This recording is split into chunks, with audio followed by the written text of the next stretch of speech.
Antologi Pembacaan Firman Tuhan yang Maha Kuasa.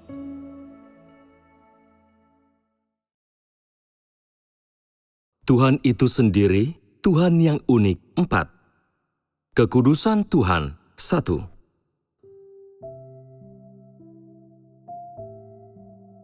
Kita telah mengadakan beberapa persekutuan tambahan mengenai otoritas Tuhan hari ini. Dan kita tidak akan berbicara tentang kebenaran Tuhan sekarang. Hari ini, kita akan berbicara tentang topik yang sepenuhnya baru, kekudusan Tuhan. Kekudusan Tuhan adalah aspek lain dari hakikat unik Tuhan. Jadi, ada kebutuhan besar untuk membahas topik ini di sini. Aspek dari hakikat Tuhan ini yang akan aku bahas, bersama dengan dua aspek yang kita bahas sebelumnya, mengenai watak Tuhan yang benar dan otoritas Tuhan. Apakah semuanya unik? Iya. Kekudusan Tuhan juga unik. Jadi dasar dari keunikan ini, akar dari keunikan ini, menjadi tema untuk persekutuan kita hari ini. Paham? Ulangi setelah aku. Hakikat unik Tuhan, kekudusan Tuhan. Hakikat unik Tuhan, kekudusan Tuhan. Bagaimana perasaan di hatimu setelah mengulangi frasa ini? Mungkin ada keraguan pada sebagian dari antaramu dan bertanya, mengapa kita membahas kekudusan Tuhan? Jangan khawatir, aku akan menjelaskannya kepada engkau semua secara perlahan. Segera setelah engkau semua mendengarnya, engkau akan tahu mengapa begitu penting bagiku untuk membahas topik ini. Pertama, mari kita mendefinisikan kata kudus. Berdasarkan pandanganmu dan dari semua pengetahuan yang telah engkau semua pelajari, apa yang engkau mengerti tentang definisi kudus itu? Coba sebutkan definisinya. Kudus berarti tidak ada noda, tanpa kerusakan atau cacat manusia. Semua yang dikeluarkannya, apakah dalam pikiran, ucapan, atau perbuatan, semua yang dilakukannya sepenuhnya positif. Bagus sekali. Kudus adalah ilahi, tidak bercacat, tak terbantahkan oleh manusia. Itu adalah sesuatu yang unik yang merupakan simbol Tuhan yang khas. Kudus berarti tak bernoda dan merupakan aspek dari watak ilahi yang tak dapat disinggung. Ini adalah definisimu. Di hati setiap orang, kata kudus ini memiliki ruang lingkup, definisi, dan penafsiran. Paling tidak, ketika engkau semua melihat kata kudus, pikiranmu tidak kosong. Engkau memiliki ruang lingkup tertentu yang jelas untuk kata ini. Dan definisi beberapa orang tentang kata ini hampir sama dengan menggunakan kata ini untuk mendefinisikan hakikat dari watak Tuhan. Ini sangat bagus. Kebanyakan orang menganggap kata kudus sebagai kata yang positif. Dan ini memang benar. Tetapi kekudusan Tuhan yang ingin aku bahas hari ini tidak akan hanya didefinisikan dan juga tidak hanya dijelaskan. Sebaliknya, aku akan menggunakan beberapa fakta untuk verifikasi agar engkau semua dapat mengerti mengapa aku mengatakan Tuhan itu kudus dan mengapa aku menggunakan kata kudus untuk menggambarkan hakikat Tuhan. Pada saat persekutuan kita selesai, engkau akan merasa bahwa penggunaan kata kudus untuk mendefinisikan hakikat Tuhan dan penggunaan kata ini untuk merujuk kepada Tuhan adalah sangat baik dan paling tepat. Setidaknya, sejauh menyangkut bahasa manusia saat ini, menggunakan kata ini untuk merujuk kepada Tuhan sangatlah tepat. Ini satu-satunya kata dalam bahasa manusia yang paling pas untuk merujuk kepada Tuhan. Ini bukan kata kosong ketika digunakan untuk merujuk kepada Tuhan. Juga bukan pujian tanpa alasan atau pujian kosong. Tujuan persekutuan kita adalah agar setiap orang mengetahui kebenaran dari aspek hakikat Tuhan ini. Tuhan tidak takut pada pemahaman manusia. Yang ditakutkan hanyalah kesalahpahaman mereka. Tuhan menghendaki agar setiap orang mengetahui hakikatnya dan apa yang dia miliki dan siapa dia. Jadi setiap kali kita menyebut satu aspek dari hakikat Tuhan, kita dapat menggunakan banyak fakta agar orang dapat melihat bahwa aspek dari hakikat Tuhan ini memang ada. Sekarang, setelah kita memiliki definisi kata kudus, mari kita ambil beberapa contoh. Dalam pemahaman manusia, mereka membayangkan banyak hal dan manusia yang kudus. Misalnya, apakah lelaki dan perempuan perawan didefinisikan sebagai kudus dalam kamus manusia? Iya. Apakah mereka benar-benar kudus? Tidak. Apakah yang disebut kudus ini dan kudus yang akan kita bahas hari ini satu dan sama? Tidak. Lihatlah mereka di antara manusia yang bermoral tinggi, dengan cara bicara yang halus dan terpelajar, yang tidak pernah menyakiti siapapun, dan yang ketika mereka berbicara, membuat orang lain merasa nyaman dan senang. Apakah mereka kudus?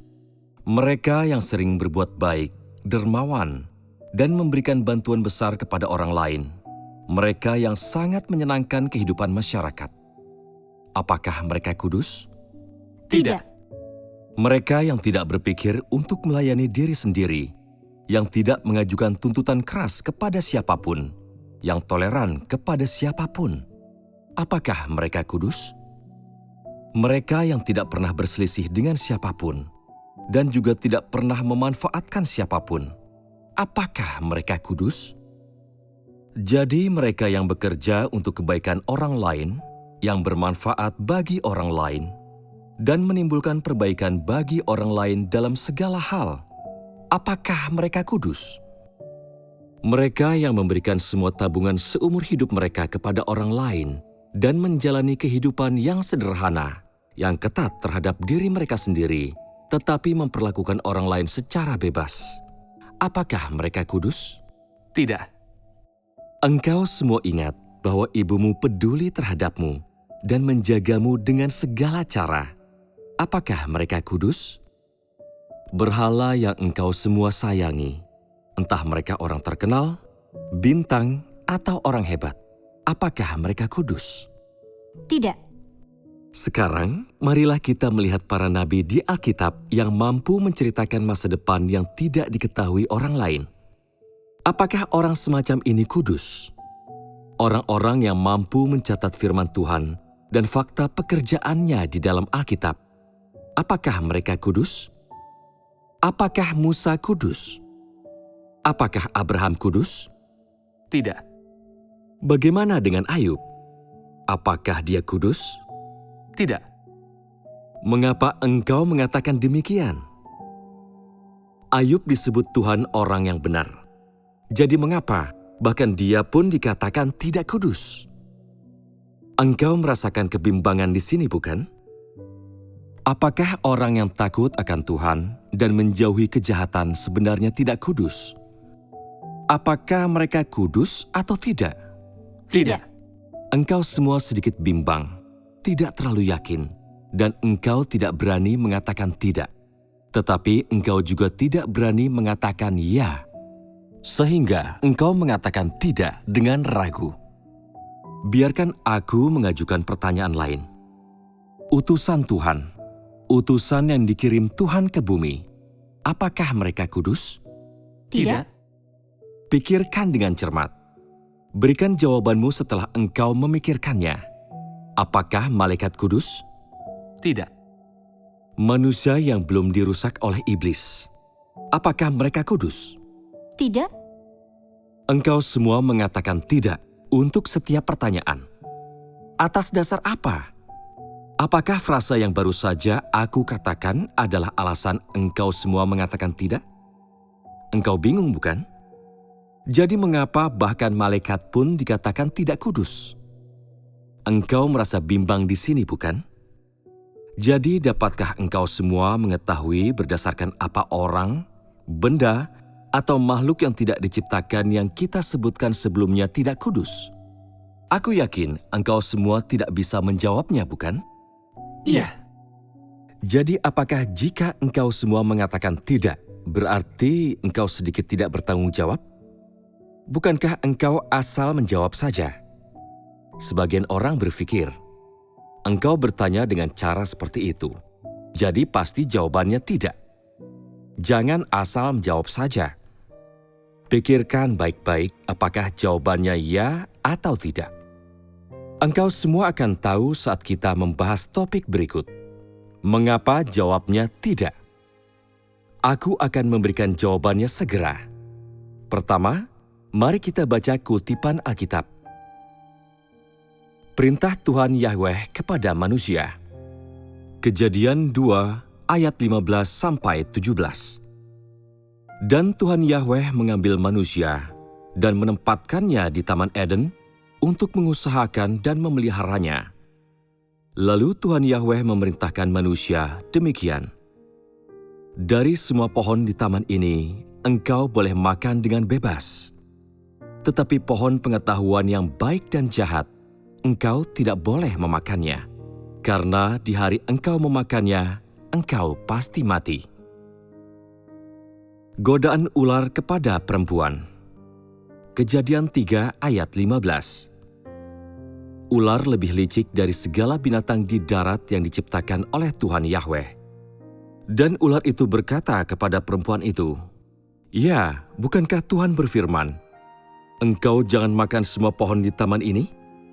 Lalu perempuan itu menjawab ular itu, "Kami boleh makan buah pohon-pohonan di taman ini. Tetapi buah pohon yang ada di tengah-tengah taman, Tuhan telah berfirman, engkau jangan memakannya atau menyentuhnya. Nanti engkau akan mati." Namun ular itu berkata kepada perempuan itu, "Engkau tentu tidak akan mati. Karena Tuhan tahu bahwa pada hari engkau memakannya, maka matamu akan terbuka, dan engkau akan menjadi sama seperti Tuhan, tahu tentang yang baik dan yang jahat." Kedua kutipan ini berasal dari kitab mana dalam Alkitab? Kejadian. Apakah engkau semua sudah kenal dengan kedua kutipan ini? Ini adalah sesuatu yang terjadi di awal, ketika manusia pertama kali diciptakan. Itu adalah peristiwa nyata. Pertama, mari kita lihat apa jenis perintah apa yang Tuhan Yahweh berikan kepada Adam dan Hawa. Karena isi dari perintah ini sangat penting untuk topik kita hari ini. Lalu Tuhan Yahweh memerintahkan manusia. Demikian. Lanjutkan membaca kutipan berikut. Dari semua pohon di taman ini, engkau boleh makan dengan bebas. Tetapi pohon pengetahuan yang baik dan jahat, engkau tidak boleh memakannya. Karena di hari engkau memakannya, engkau pasti mati. Apa perintah Tuhan kepada manusia dalam perikop ini? Pertama, Tuhan memberitahu manusia apa yang boleh ia makan, yaitu buah dari berbagai pohon. Tidak ada bahaya dan tidak ada racun. Semua dapat dimakan dan dimakan sesuai keinginan, tanpa rasa was-was. Ini satu bagian. Bagian lainnya adalah peringatan. Peringatan ini memberitahu manusia tentang pohon yang buahnya tidak boleh dimakan. Dia tidak boleh memakan buah dari pohon pengetahuan tentang yang baik dan yang jahat. Apa yang akan terjadi jika dia memakannya? Tuhan berfirman kepada manusia, "Jika engkau memakannya, engkau pasti akan mati." Apakah firman ini lugas? Iya, Jika Tuhan memberitahu ini kepadamu, tetapi engkau tidak mengerti sebabnya, apakah engkau menganggapnya sebagai aturan atau perintah yang harus diikuti? Firman itu harus diikuti, bukan? Tetapi apakah manusia dapat mengikutinya atau tidak? Firman Tuhan tegas. Tuhan memberitahu manusia dengan sangat jelas apa yang boleh dia makan dan apa yang tidak boleh dia makan, dan apa yang akan terjadi jika dia makan, apa yang seharusnya tidak dia makan. Sudahkah engkau melihat salah satu watak Tuhan dalam firman singkat yang dia ucapkan ini? Apakah firman Tuhan ini benar? Apakah ada penipuan? Apakah ada kesalahan? Tidak, Adakah sesuatu yang mengancam? tidak. Tuhan secara jujur, benar, dan tulus mengatakan kepada manusia apa yang boleh dia makan dan apa yang tidak boleh dia makan, jelas dan tegas. Apakah ada makna tersembunyi dalam firman ini? Apakah firman ini lugas? Apakah kita harus menduga-duga? tidak, Tidak perlu menebak, bukan? Maknanya sudah jelas. dan engkau segera mengerti setelah membacanya. Firman itu sangat jelas, yaitu apa yang Tuhan ingin katakan dan apa yang Dia ingin ungkapkan berasal dari hatinya. Hal-hal yang Tuhan ungkapkan bersih, lugas, dan jelas. Tidak ada motif terselubung atau makna tersembunyi apapun. Dia berbicara kepada manusia secara langsung, yang memberitahu manusia apa yang boleh dia makan dan apa yang tidak boleh dia makan. Artinya, melalui firman Tuhan ini, manusia dapat melihat bahwa hati Tuhan itu transparan, bahwa hati Tuhan itu benar. Sama sekali tidak ada kesalahan di sini. Memberitahumu bahwa engkau tidak boleh makan apa yang dapat dimakan, atau memberitahumu untuk memakannya dan melihat apa yang terjadi dengan buah yang tidak boleh engkau makan. Apakah ini yang Dia maksud? Bukan. Bukan. Apapun yang dipikirkan Tuhan di dalam hatinya adalah apa yang dikatakannya. Jika aku mengatakan Tuhan itu kudus karena Dia menunjukkan dan mengungkapkan dirinya dalam firman ini dengan cara ini, engkau mungkin sedikit merasa bahwa aku terlalu berlebihan, atau bahwa penafsiranku agak berlebihan. Jika demikian, jangan khawatir, kita belum selesai. Mari kita bicara tentang ular menggoda perempuan. Siapa ular itu? Iblis. Iblis memainkan peran sebagai kontras dalam rencana pengelolaan 6.000 tahun Tuhan, dan merupakan peran yang tidak boleh lupa kita sebutkan ketika kita membahas kekudusan Tuhan. Mengapa aku mengatakan ini? Jika engkau tidak tahu kejahatan dan kerusakan iblis atau sifat iblis, maka engkau tidak mungkin mengenalinya, dan engkau juga tidak dapat mengetahui apa sebenarnya kekudusan itu. Dalam kebingungan, orang percaya bahwa apa yang iblis lakukan benar, karena mereka hidup dengan jenis watak yang rusak ini. Tanpa kontras, tanpa ada sesuatu untuk dibandingkan, engkau tidak dapat mengetahui apa itu kekudusan. Jadi, topik ini harus disebutkan di sini. Kita tidak membahas topik ini begitu saja, tetapi sebaliknya melalui perkataan dan perbuatannya, kita akan melihat bagaimana iblis bertindak, bagaimana dia merusak manusia, seperti apa sifatnya, dan seperti apa wajahnya. Jadi, apa yang dikatakan perempuan ini kepada ular? Perempuan ini menceritakan kepada ular apa yang Tuhan Yahweh katakan kepadanya. Berdasarkan apa yang dikatakan perempuan itu, apakah dia menegaskan kebenaran dari semua yang Tuhan katakan kepadanya?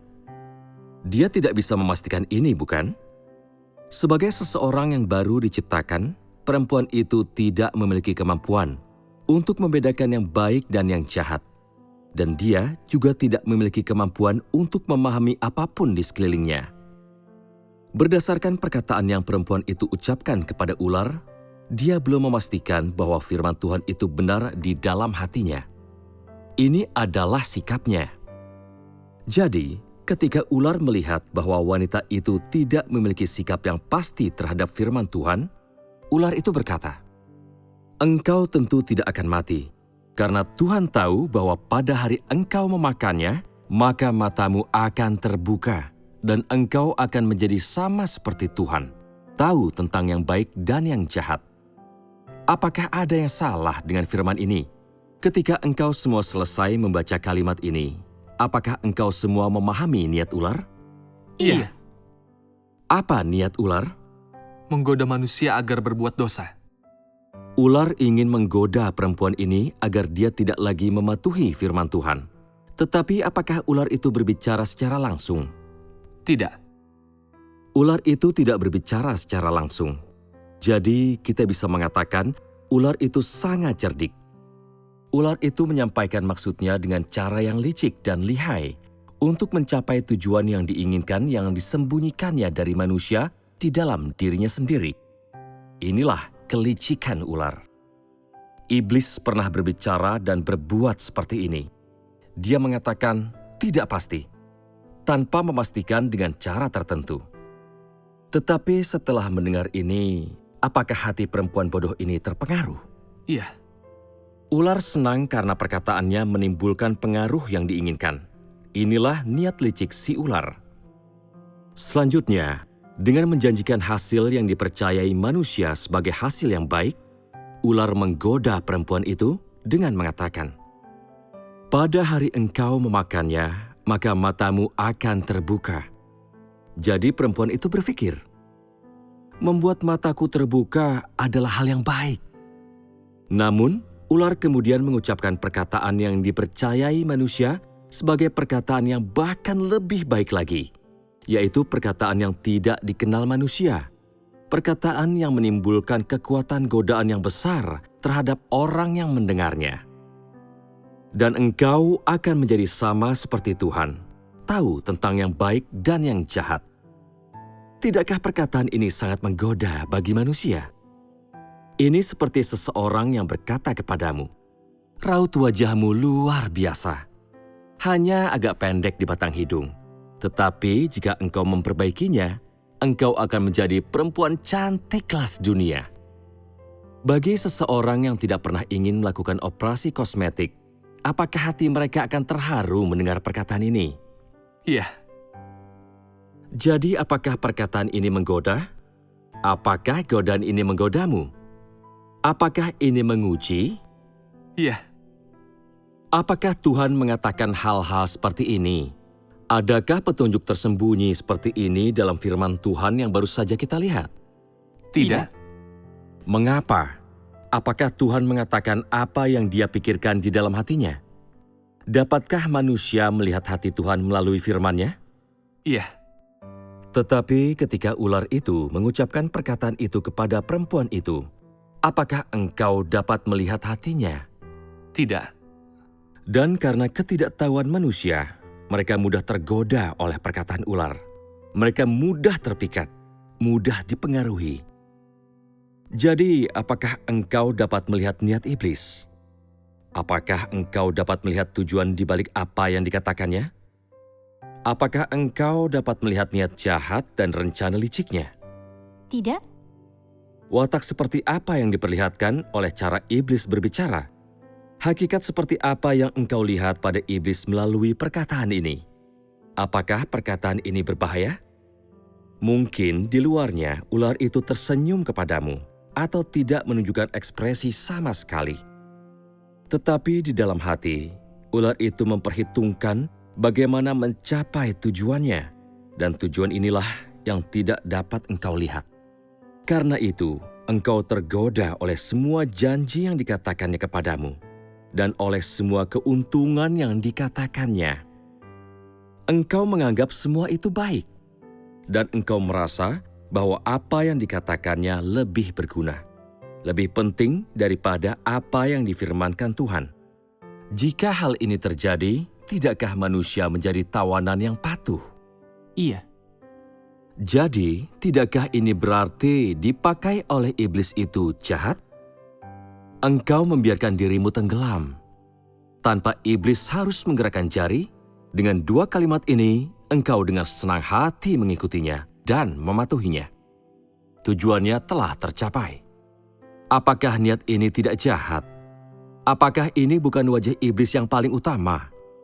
Dari perkataan iblis, manusia dapat melihat motif jahatnya, melihat wajahnya yang mengerikan, dan melihat hakikatnya. Bukankah itu benar? Iya. Dalam membandingkan kalimat-kalimat ini, tanpa analisis engkau mungkin merasa seolah-olah firman Tuhan Yahweh membosankan, biasa, dan umum, bahwa firman itu tidak perlu diperhatikan untuk memuji kejujuran Tuhan. Namun, jika kita menerima perkataan iblis dan wajahnya yang mengerikan dan menggunakannya sebagai sebuah kontras, apakah firman Tuhan ini menimbulkan beban berat bagi manusia pada zaman sekarang? Iya. Melalui pembanding ini, manusia dapat merasakan kesempurnaan murni Tuhan. Apakah perkataanku ini benar? Ya. Setiap kata yang diucapkan iblis serta motifnya, niatnya, dan caranya berbicara, semuanya tercemar. Apa ciri utama dari caranya berbicara? Iblis menggunakan perkataan yang tidak jelas untuk menggodamu tanpa membiarkanmu melihatnya. Dan iblis juga tidak membiarkan engkau memahami apa tujuannya. Iblis menunggu engkau mengambil umpannya, membuat engkau memujinya dan mengatakan kebaikannya. Bukankah ini rencana tetap iblis? Iya.